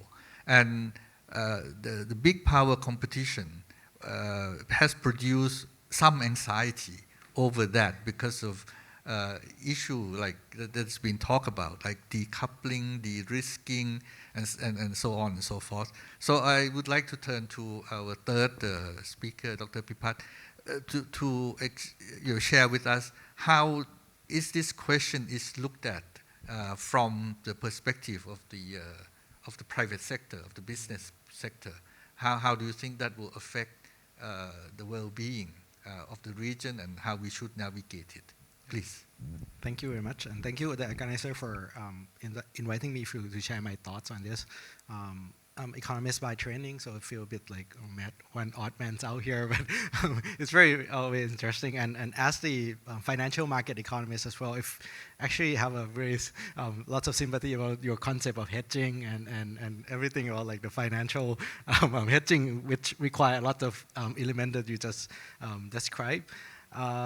Before talking about the economics of the effect of the multipolar world and the impact on ASEAN, let me just put up one chart which I found on the Economist, which I think when we talk about the ASEAN and the role of ASEAN within the US-China geopolitical conflicts, I think ASEAN is not uniform, it's not the same, right? And there's lots of shades in terms of who's going where. And I think you talk a bit about like the reaction of individual countries. So I think that's also important in terms of the sensitivity and domestic politics in terms of aligning themselves with either China or US or something in between, right? So I think my thought in terms of economics element in terms of the new Cold War, to say speak, I think one element is that we actually see that during this conflict, if you compare it to the old Cold War, the US and Soviet Union, I think one element is there's a lot more elements that are used as a weapons or as a fighting tools, right? We saw as Trump came up, trade is a big thing, investment, financial are important tools as a leverage during the conflicts. More recently, I think technology is playing a lot more important now. I think particularly in the semiconductor business, there's a stress in terms of Taiwan as a case in point, and the fact that the US now is leveraging on the important technology and put a lot of pressure in other countries to put pressure on China. I think that's very important. And as Ambassador said, I think this Cold War could turn hot at any time, right? So I think that's something that we should be aware of. The second point is that we are hearing a lot in terms of deglobalization, de-risking, reshoring, nearshoring, and friendshoring. Right, and if we look in terms of the data, we actually see a bit of that, right? I mean, like before 2018, China is a top trader with the U.S. I think it's the biggest exports to the U.S. Right now, I think Mexico just overtook them as the biggest trading partner. So there's some elements of nearshoring and friendshoring as well. And even when you look at Thailand in particular, this is what Ambassador Sihasak mentioned earlier. Thailand is gaining quite a bit in terms of net exporter to the US, but at the expense of being a lot larger net importer from China. So I think there's some people might say it's actually the maneuver by Chinese to export some of the elements to Thailand just to re-export to the US to avoid the conflicts in terms of the trade. But that's tell you that the conflicts or the war or the Cold War that we are saying is dynamic, particularly when it involves many players. And it's not static in the sense that it doesn't fight between the US and China only, but it involves many other countries. And example could go on and on, right? You hear about the 5G issues, Huawei as a supplier, and just take side on one way or the other, or the US pressuring on the Netherlands in terms of ASML exporting tools or machinery to China to keep in terms of the key elements in terms of the semiconductor production, or China hoarding in terms of the rare earth export, for example. So a lot are actually cascading to other countries, but that doesn't leave the fact that if you compare this Cold War to the past previous Cold War, I think I agree with Ambassador Sihasak again, but back then the integration, particularly economic integration between US and Soviet Union is a lot lower than China and US right now. China exporting some $600 billion in terms of export to the US every year. And I think US exporting something like 150 billion to China every year. And China holding close to 1 trillion in terms of the US Treasury, right? So if you try to do something drastic, you're gonna hurt yourself, you're gonna shoot yourself in the foot. So there's a lot more collateral damage in this Cold War that it might stay cool for a while, and it's gonna play out in many fronts, and hopefully it doesn't go into the hot zone anytime soon, because if it does, there's gonna be a lot more economic damage, not only between the US and China, but also the collateral damage of the other countries. Number 3 is, I think we are living in a very challenging environment, and many people say it's an inflection point in many ways. Particularly, I think technology is shaping the investment. 30 years ago, when you talk about FDI, you're talking about like relocation, you're talking about outsourcing, you're talking about exploiting the cheap labor. But right now, I think you're talking about the automation, you're talking about reshoring back, right? And you actually see some of the relocation back to the advanced economy. That means some of the production is actually getting cheaper to produce in the advanced economy compared to the emerging markets. So the FDI, or the foreign direct investment, is taking shape in different form right now. And if you look, for example, the EV, right, electronics vehicle, which China is a key players, and you actually see that when they talk about investing in Thailand, and when we talk to the Chinese manufacturer, I think the cost of producing an EV over here in Thailand is probably 20% more expensive than producing it in China. And with FTA between Thailand and China, where we can import EV from China at 0 tariff, and it may not make a lot of economic sense to actually have the plants over here, right? So I think there's some hedging to do with the Chinese move as well, but at the same time, that's tell you that the scale is very, very important, and that's pretty important part in the economic warfare.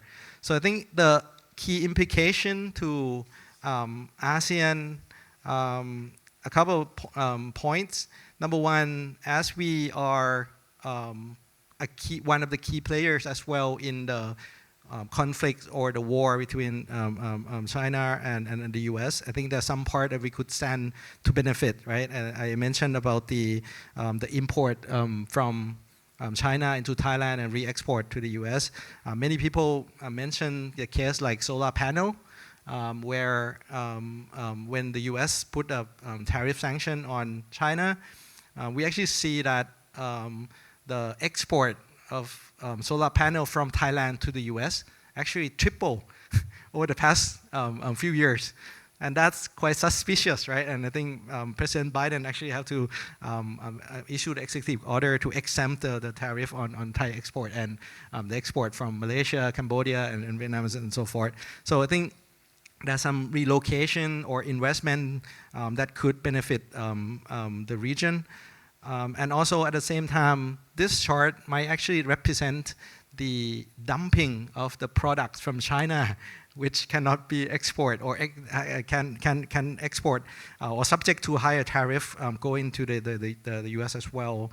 And we actually see before COVID, China is a top trader of Thailand. Right now, the US is the biggest trading partner. So that's a big shift in terms of investment and trade as well. Finally, I think the key question in terms of what to do, I think that's a key question that we probably have to think about right now. And I think a lot is probably just to reiterate the point that being discussed earlier about the ASEAN as a region. We are the economy of 10 trillion in terms of GDP, 600 million in terms of population. How can we cooperate and can we have the unity in terms of the leverage? Because within the conflict of the two big players, I agree that we have to hedge the bet, right? But hedging the bet individually is one thing, right? But how can we leverage and do the hedging collectively and benefit and hopefully we doesn't get ourselves into too much of the conflict. In terms of the economics point of view, I think we call this kind of the risk management approach, right? We have to think about the probability and the potential damage or benefits of each action. So I think that's probably my last point there. Thank you. Well, thank you very much, Dr. Pipat. I think that gave us some economic aspect to the discussion that we're having. One other thing that I think has been talked about a lot in both Tom's book as well as discussion in a lot of seminars in the region, and also in your book on the question of agency. And I think this is something that is quite interesting, that in this situation of great power competition, how can smaller countries in the region that we can exercise sort of policy and that can fit into this model of or this idea that we do have freedom to navigate the competition, and that idea is usually termed small country or small state agency. Could you, Cheng-Chwee, could you expand a little bit more on that? Because I think it's interesting in a sense that a lot of academics say that countries in ASEAN can manage the great power competition quite well because we do have agency. Thanks very much. Let me begin by quoting what Ambassador Sihasak mentioned earlier on. Despite all the growing challenges and also increasing rivalry and all that, I think many in the region remain optimistic, although cautiously optimistic. So to answer that question, I think we are all optimistic in one way or another about the issue of agency, because the alternative of showing little or very low agency would be just too high, right? And this is a point that I will also relate to what Dr. Pipat mentioned early on, where it's not just about the individual countries' actions, but also as a group. ASEAN countries as a group is an essential platform for countries, smaller and also weaker countries in Southeast Asia, to exercise and assert agency as much as possible. Agency doesn't determine outcome. It doesn't mean that we have agency, we will be getting the kind of desired outcome we want. It doesn't mean that. But agency does mean that precisely because of the challenges and problems, the risks, the dangers will always be there, the more reasons that the ASEAN countries as a group realize that it's a do or die thing. If we don't hang together, we'll be hanged separately. And therefore, ASEAN is an essential platform for countries in Southeast Asia to assert agency in one way or another, even though we do know that it might not necessarily result in outcome. Having said that, I guess there is 3 I's. There are 3 points that help us to actually understand the role and also the limitation of ASEAN as a regional platform to assert the agency. You understand the 3 I's, I think you will understand the past, the present, and also future of ASEAN as a platform for agency. And this is not just about Southeast Asia countries. All dialogue partners should also leverage and realize the 3I entity, right? ASEAN is a 3I entities. It is imperfect, at times ineffectual, but always indispensable. ASEAN cannot solve all the problems, but without ASEAN, all of us are going to have big, big problems. That's, I think, I would think is the best characterization of showing the roles, the importance, but also limitation of ASEAN. We are not saying like ASEAN is a magic platform will solve all the problems, but it does promises some indispensability.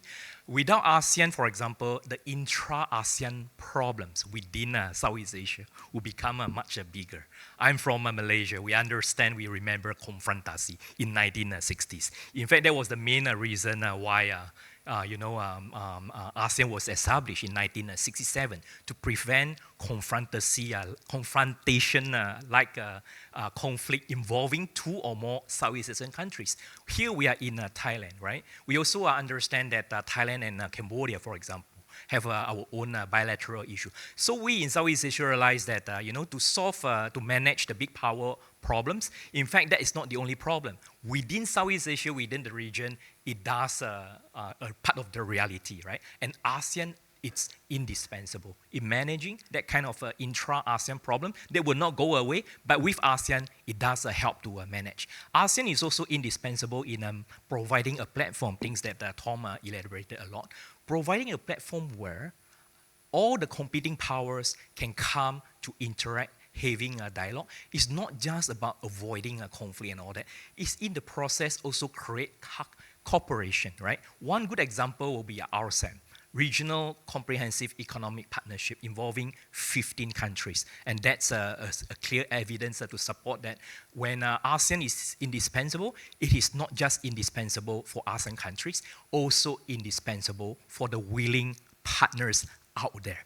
RCEP is consisting of 15 countries, right? All 10 ASEAN countries, plus Japan, China, South Korea, Australia, and also New Zealand. Whenever India is ready, India can join. So those are the kind of regional public goods where ASEAN lives, despite all the limitations, does allow ASEAN countries to assert agency as much as possible. No guarantee of outcome, but it does provide more space for pursuing cooperation that is good for the region and also all the dialogue partners. Okay. Thank you very much. Sihasak, want to say something about agency? We talk about agency all the time. We also talk about centrality all the time, and we keep talking until we believe it's, it's true. But I think agency, to me, is really about ASEAN and sticking together. If we don't hang together, we'll be hung separately. It's a concept that's easily spoken, but it's not so easy. When I was SOM, I was chairing the co-chair with my Chinese colleague on the South China Sea. We found it very difficult for ASEAN to establish a common position in negotiating with the Chinese. And the Chinese would not allow us to establish a common position also. So agency, it's not easy.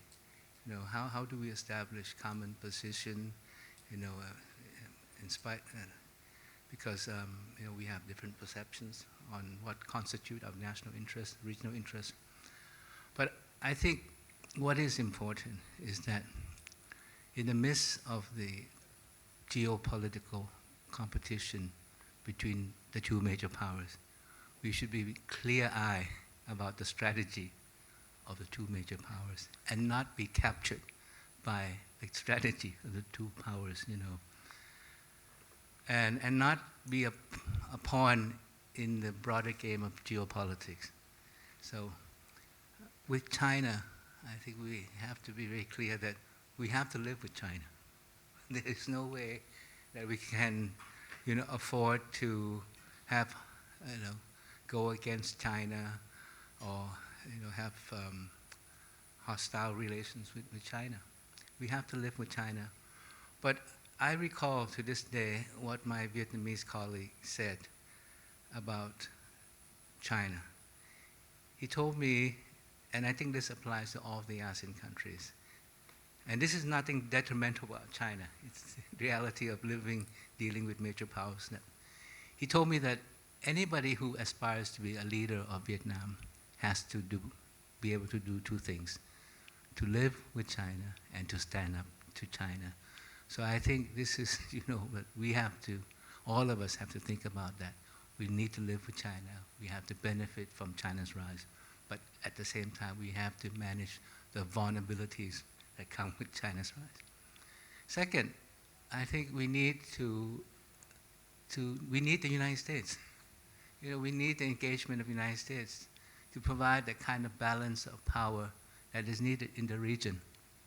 But we cannot afford to be captured by the United States when it comes to containing, isolating China. Because we can't, because China is the reality that we deal with every day. So how do we, navigate, this dilemma and try to find, the kind of course that best serves the interest? But to do that, we have to position ourselves well.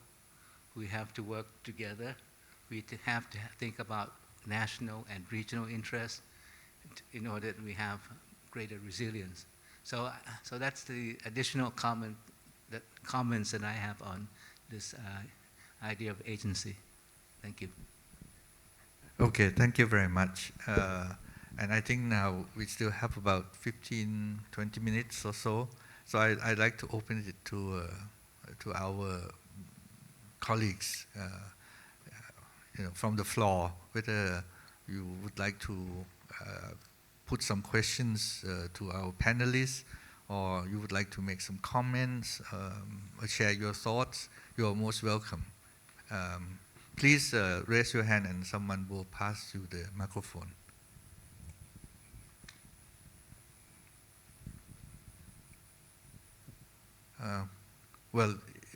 Nobody seems to be ready. Kun Thong, would you like to start off?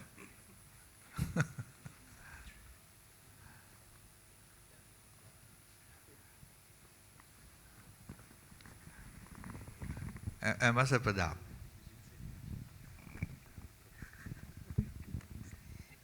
Maybe I can break the ice. What I'm saying is, I think it's a natural evolution of country with power. After the World War, of course, you have the United States. But China will have to grow, and you've seen China has grown. Russia is breaking out, and Russia has to grow. And if you expand its influence for sure, it's just natural things. I mean, we have seen this through histories. Germany, you think Germany will be contained the way it is that we see? Japan, all these countries with historical power in the past, it's natural they will grow, I think. Yes, we have to navigate whatever we have to do. We have to live in this region, and other speaker pointed out. But I still believe in it's not Cold War. It's not ideological fight like in the past. But I like this word, value diplomacy. I like that word. And I believe in you see, it's a country with a regime with strong power, be it a communist country, socialist country, dictatorship, authoritarian, whatever it is. And under the extreme, you have a country who like liberal democracy. I'm toward the liberal democracy. I don't like a strong power regime countries. So I think, and it seems that the benefit that accrue from whatever regime is attached to which spectrum of the political system you are. In China, since Xi Jinping, since Deng Xiaoping, you have a regime that open up, open to the West, expand their business practice until they became successful, and they have built up their own network of a business group. And then you have Xi Jinping came up, not happy with the old regime, maybe with the old cronies, business cronies. So he built up a new one. Anyway, but what I'm saying is that yes, we have to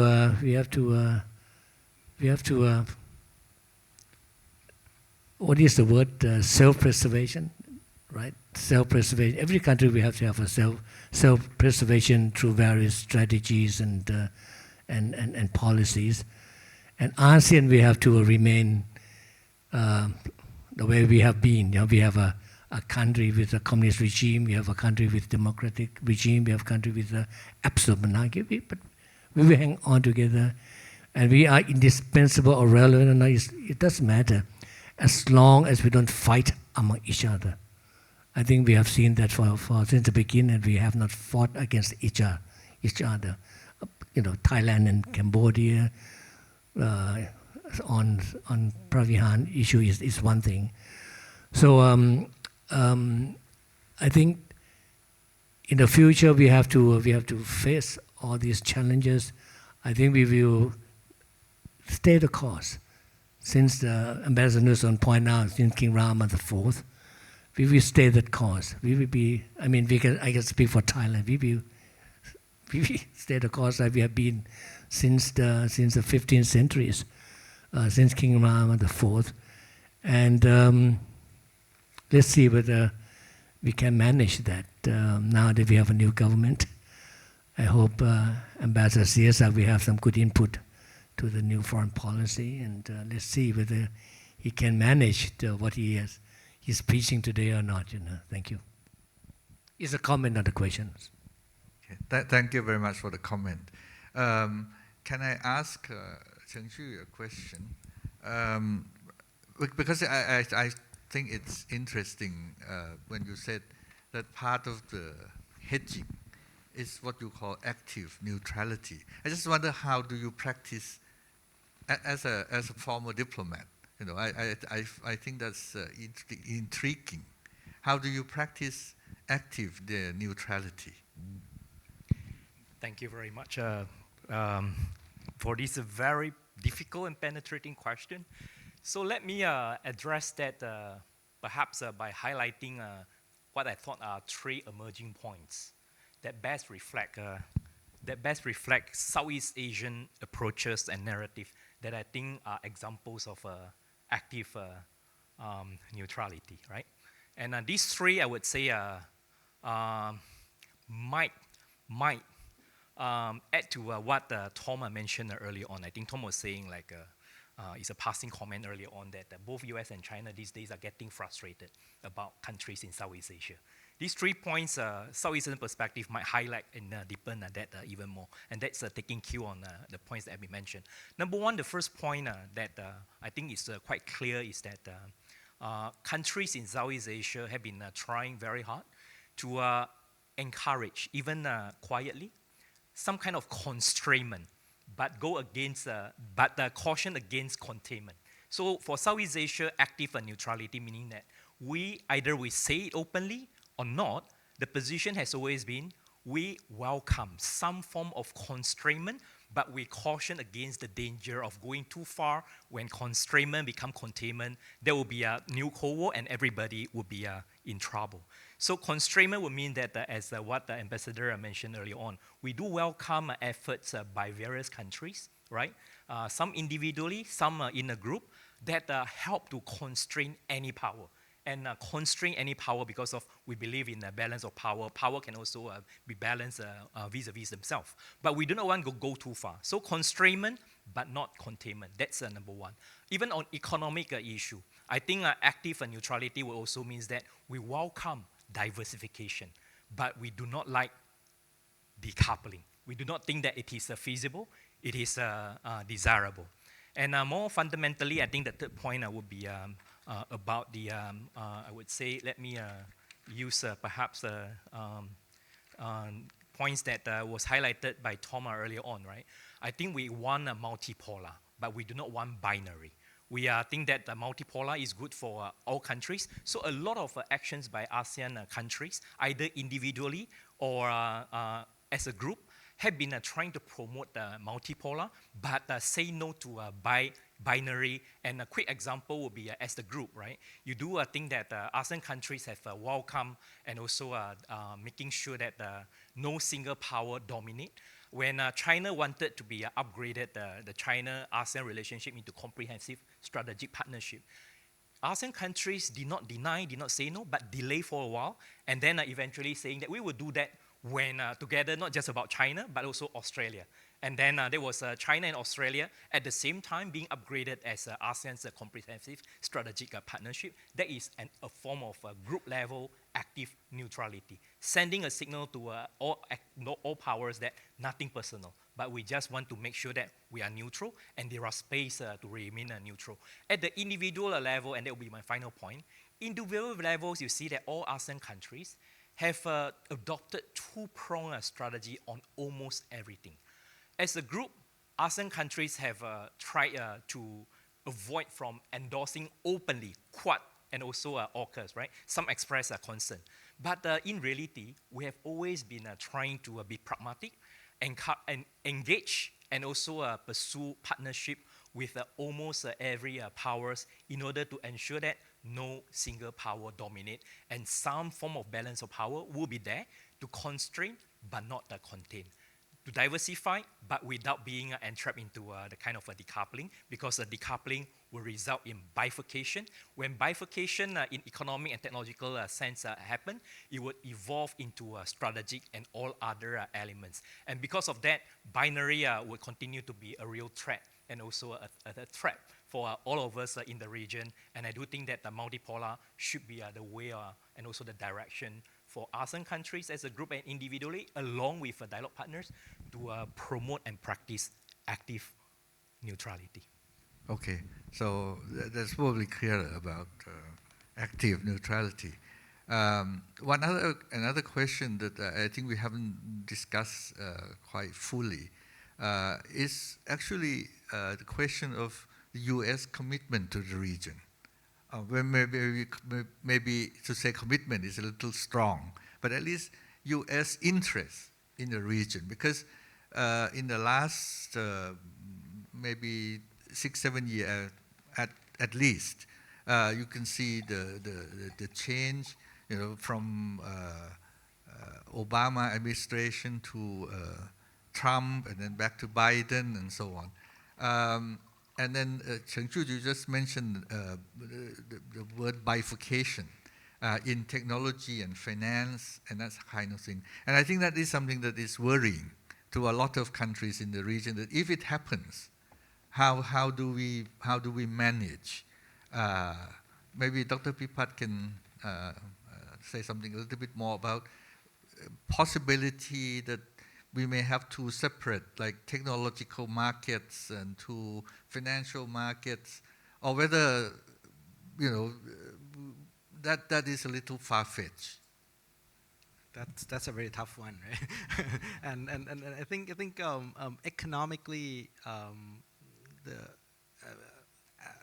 for Thailand in particular, and ASEAN in general, I think the U.S. probably want to show the commitment to the region for sure, because this is a big market where the growth is, I think Tom highlighted that. And I think, but at the same time, you kind of see the movement in terms of the new investment trend that the U.S. interest is probably depending less and less in terms of like investing in terms of emerging markets because of the technological change. I think a lot of automation, a lot of new technology, they want to like secure lots of those in terms of new investment.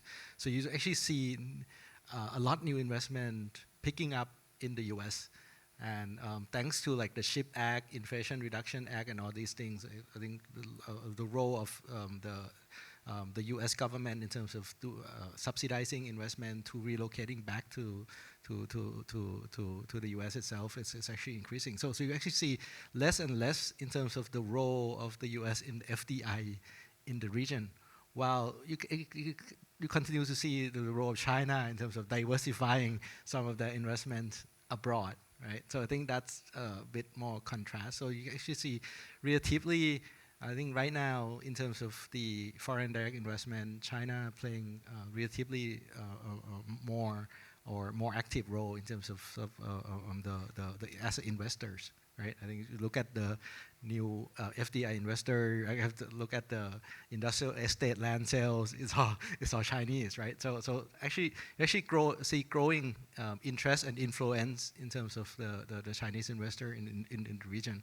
Or you look at the restaurant, right? A lot more Chinese restaurant around. In terms of financial market, I think that's less of the issue because of the trend in terms of the technology is probably less. So you see the role of the Western country, the U.S. and all is still very important.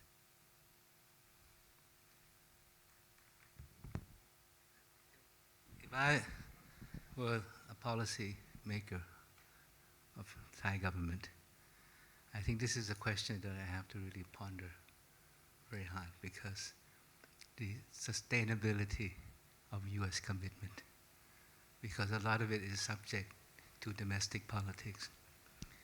And so what we have to do is to make sure that U.S. commitment is sustainable, is to make sure that we remain relevant and of strategic importance. But I'm afraid that, the United States has never had enduring strategic interest on mainland. U.S. strategic interest has been mainly on maritime, the sea lanes. And so, the sustainability of U.S. commitment is something that, is in the minds of many policy makers, because I think Ambassador Tate when we go back to the Vietnam War, right? And then what happened? You had Nixon doctrine, and then bye-bye, And then remember the Bush administration? It was all about terrorism. And you probably forgot about the rise of China. And then you focus a lot on the Middle East, and then suddenly you realize that China has already risen. And so you have this pivot to Asia.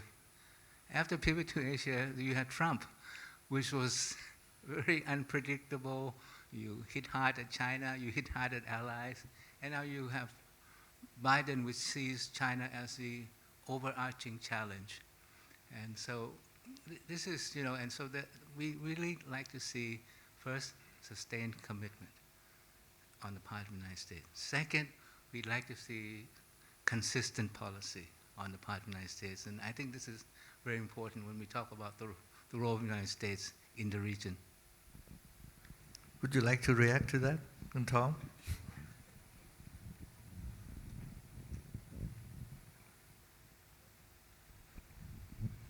Because I think the question of continuity in that sense is quite important to policymakers in Southeast Asia. Sure, it's very common that I'm in the room, and when people say things about the United States, they look at me. I'm actually not a U.S. official and never have been, but I would say, look, the U.S. is charitably distracted power, right, and always has been. The U.S., if you meet a U.S. official in the State Department, they have a portfolio that spans the entire world, and it is just very hard for them to focus on Southeast Asia consistently, the way that Japan can, the way that China can, the way that other key powers, the way that India is, right? Australia as well. What I think is changing, and this is part of the motivation for this book, is that we shouldn't worry that much about this, right? That in fact, actually, it's fine if Japan and India and Australia and other countries that are partners of the United States play a direct role, and a much more direct role than the U.S. in engaging in the region. They do it on their own terms, and the U.S. is okay with that, right? That is actually good for all of us, right? And so, in my view, if we continue to focus on, well, they're allies of the U.S., so are they acting at the behest of the U.S.? If you go looking for evidence that they're actually acting on the behest of the U.S., you find very, very little evidence, actually. I actually was once an Australian official, and I saw very, very little evidence that Australia is acting at the behest of the United States in this region. So as a result, we have this burgeoning web of cooperation which benefits everybody. So I think I don't get so worried about the U.S. Focusing on this region enough. I worry about the U.S. withdrawing, yes, because I think that would be stabilizing. But I don't see that as likely or on the horizon. So we're moving into a direction where it's just a bigger, more complex region, but where the U.S. is not so central and not so principal in terms of the way that we all engage in the region. And I just think that's a good thing. So the thing about the Biden administration is, even though the rhetoric about pushing back on China is often very strong, and that comes from different corners in Washington, actually there's a lot of very thoughtful people inside the administration who they have to play that game, but I think they realize that this type of direction is actually, and is important for the U.S. And all the talk about, strengthening alliances and getting closer to our friends, et cetera, that's part of this, right? So there are different disagreements within that, but I guess I'm just not quite as worried about the U.S. Sort of disengaging. Thanks. Okay, thank you. I don't think we actually worried so much about disengagement, but I think, as Ambassador Sihasak said, I think it's the consistency of U.S. policy that make us sort of unsure. And so we would have difficulty factoring in that into our own policy. And so how do we come up with our policy is, again, back to uncertainty and that kind of thing. So I think, but that's a reality we have to live with, because I think that's the nature of your democratic system, and we have to deal with that. So any other comments or anything from the floor? If not, I think we probably have come to the end of our discussion. As I said, the theme was to provoke some thoughts, and I think our speakers, the panelists, I think they probably have done an excellent job in provoking our thoughts a little bit further, and we'll see how that translates into measures, policies of ASEAN countries in the future. So with that, please give our panelists a round of applause. And I'd like to thank all of you for your interest in attending this discussion. And as I said, we hope to be able to welcome you to our future events. The next one being next Tuesday. For those who are interested, it will be in the Ministry of Foreign Affairs. Thank you very much.